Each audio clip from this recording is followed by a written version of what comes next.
Opinion Pahalgam, Operation Sindoor, and the rise of New India. There's a famous quip from the Spider-Man movie that's often quoted: with great power comes great responsibility. I feel this is also why India decided to pull back, instead of going for the complete annihilation of Pakistan this past week. The massacre of innocent tourists in Pahalgam, killed mainly because they were Hindus, enraged the entire nation. With bated breath, we all awaited the eventual hammer to fall on Pakistan. The question was not if, but rather when and how much. This fundamental change in our outlook and expectations of a thumping action against terrorism has been enabled by the Prime Minister Narendra Modi's government's previous actions against terrorism. Between 2008 and 2014, India witnessed multiple acts of terrorism, including the known famous 2,611 attacks in Mumbai.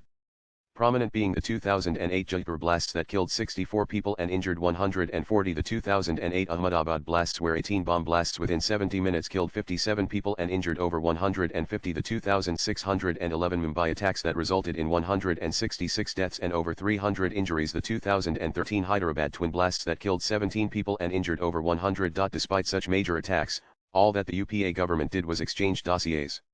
We would send over dossiers to Pakistan, and the latter in turn would send them back claiming no concrete proof. Time and again, India's efforts at bringing terrorists to book were thwarted by Pakistan, and despite having an inclination of what was actually going on, the rest of the world continued to laugh behind our backs and failed to take any action against terror factories based in Pakistan. All of this changed in June 2015, when India, under the leadership of PM Modi, changed the security doctrine fundamentally.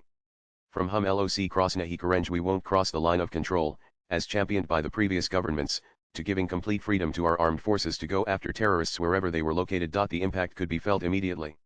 India's armed forces, inspired by a decisive prime minister and fearless military leadership, went after rogue elements across the borders.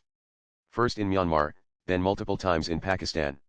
Terrorist attacks in Chandaluri, Balakot, Pulwama, and now Pahalgam saw the Indian forces respond by attacking and destroying terrorists in their hideouts. Despite this, it is apparent now that most of the world, including Pakistan, had failed to truly gauge the steely resolve of our government and the nation in dealing with terrorism and any attempts at destabilizing our nation. Their misadventures continued in the form of terrorist incursions into India. Though sporadic, Pakistan sent a steady stream of terrorists who attempted to infiltrate into India.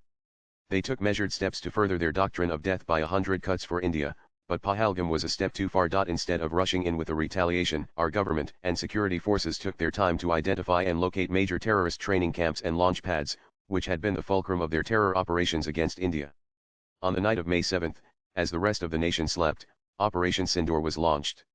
Our forces rained hell upon the terrorists in places they considered their safe haven. In a simultaneous attack, 9 major terror hubs in Pakistan were attacked. Markaz Subhan Allah Bawalwalpur, terrorist Masood Azhar led Jaish-e Mohammed Jem headquarters. Markaz Taiba Murkit Kalashkar Taiba Letz Arjal, Tehrik-e Jem Murmuna Joya, Sialkot, Hizbul Mujahideen Hum Markaz Al-Hadith, Barnal Alet Markaz Abbas, Kotli Jem Maskar Rahil Shahid, Kotli Hum Shawainullah Camp, Muzaffarabad Let and Sidna.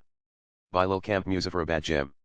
These camps house terror factories that have been churning out terrorists for over 30 years, all Pakistan-based and Pakistan-sponsored terror organizations. True to their character, Pakistan, aided by China and Turkey, responded by attacking civilian areas in the border regions of Jammu Kashmir, Punjab, Rajasthan, and Gujarat, and they also dared to attack our military installations and air bases.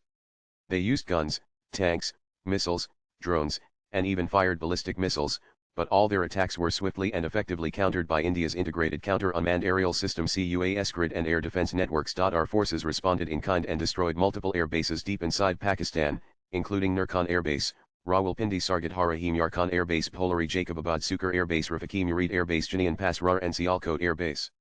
These strikes not only demolished Pakistan's ability to respond, they also demoralized the entire Pakistani Air Force and Army, leaving them reeling.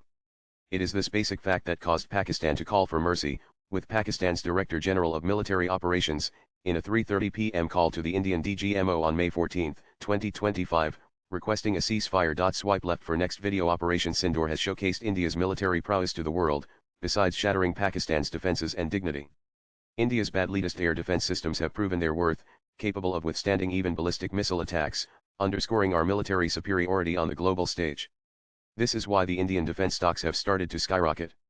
India has maintained the suspension of the Indus Water Treaty, and the United States has also acknowledged India's revised war doctrine, which declares any future terror attack will be treated as an act of war, cementing India's unyielding stance against terrorism and its emergence as a formidable global power. Raju Baista is the Member of Parliament and BJP national spokesperson. Views expressed in the above piece are personal and solely those of the writer. They do not necessarily reflect News 18's views. Latest blogs.